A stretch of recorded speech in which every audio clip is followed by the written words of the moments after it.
السلام علیکم ورحمۃ اللہ تعالی وبرکاتہ۔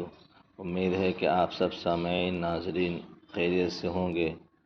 آپ لوگ سے درخواست کہ ہے کہ آپ ہمارے اس پیغام کو روزانہ سنا کریں، انشاءاللہ بہت فائدہ ہوگا۔ شکریہ۔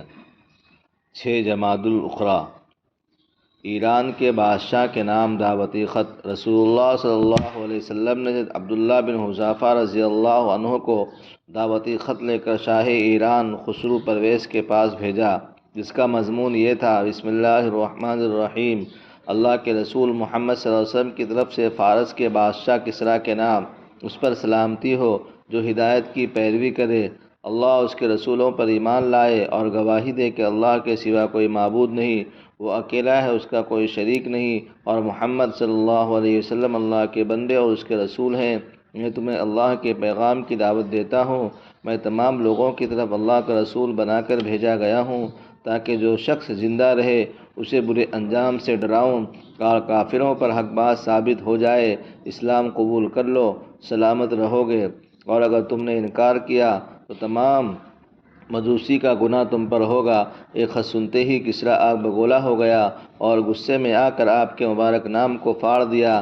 یہ خبر سن کر رسول اللہ نے فرمایا: اللہ تعالیٰ اس کے ملک کے ٹکڑے ٹکڑے کرے گا اور میرا دین اور حکومت وہاں تک پہنچے گی۔ چنانچہ کسریٰ کے بیٹے نے خود اپنے باپ کو قتل کر دیا اور اس کا ملک بھی ٹکڑے ٹکڑے ہو گیا۔ نمبر 2، حضور کا معجزہ۔ خیبر میں آپ صلی اللہ علیہ وسلم ایک قلعے کا محاصرہ کیے ہوئے تھے۔ اتنے میں ایک بکریاں چرانے والا آیا، اسلام قبول کر لیا، پھر کہنے لگا: میں کیا کروں؟ آپ نے فرمایا: ان کے منہ پر کنکریاں مار دو، اللہ تمہاری امانت ادا کر دے گا اور ان سب بکریوں کو اپنے اپنے گھر پہنچا دے گا۔ چنانچہ اس شخص نے ایسا ہی کیا تو سب بکریاں اپنے اپنے گھر پہنچ گئیں۔ نمبر 3، ایک فرض کے بارے میں۔ رسول اللہ نے فرمایا: نماز کی کنجی وضو ہے اور اس کا تحریمہ تکبیر ہے، اور نماز کو ختم کرنے والا تسلیم ہے۔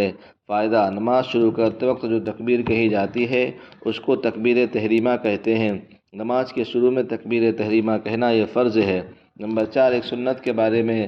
میت کے رشتہ داروں کو تسلی دینا۔ ہمارے نبی صلی اللہ علیہ وسلم کے ایک نواسی کی وفات کا وقت قریب تھا تو آپ کی صاحبزادی نے آپ کو بلا بھیجا۔ آپ نے قاصد واپس کرتے ہوئے تسلی بھرے الفاظ میں کہنے کا حکم دیا: ان للہ ما اخذ ولہ ما اعطی وکل شیء عندہ باجل مسمی فلتصبر ولتحتسب۔ جو کچھ اللہ نے لیا وہ اسی کا تھا، جو دیا وہ بھی اللہ ہی کا ہے، اور ہر چیز اللہ تعالیٰ کے نزدیک ایک مدت مقررہ تک اس کے لیے ہے۔ تم صبر کرو اور ثواب کی امید رکھو۔ نمبر 5، کلمہ توحید پڑھنے کا ثواب۔ رسول اللہ نے فرمایا: جو بھی بندہ کسی بھی وقت بھی لا الہ الا اللہ کہتا ہے، اس کے نام اعمال سے برائیاں مٹا دی جاتی ہے اور اس کی جگہ نیکیاں لکھ دی جاتی ہے۔ نمبر 6، گناہ کے بارے میں۔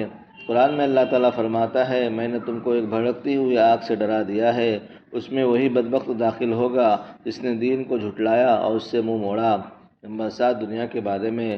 قرآن میں اللہ تعالیٰ فرماتا ہے: لوگو، تمہاری نافرمانی اور بغاوت کا وبال تم پر ہی پڑنے والا ہے۔ دنیا کی زندگی کے سامان تھوڑے فائدہ اٹھا لو، تم کو واپس میری طرف آنا ہے۔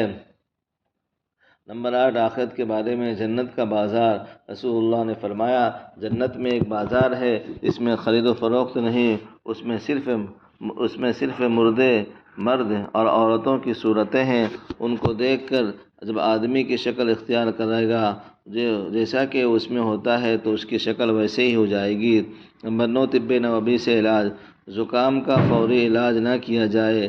رسول اللہ نے فرمایا: ہر انسان کے سر میں جذام یعنی کوڑ کی جوش مارنے والی ایک رگ ہوتی ہے، جب وہ جوش مارتی ہے تو اللہ تعالیٰ اس پر زکام مسلط کر دیتا ہے، لہذا زکام کا علاج مت کرو۔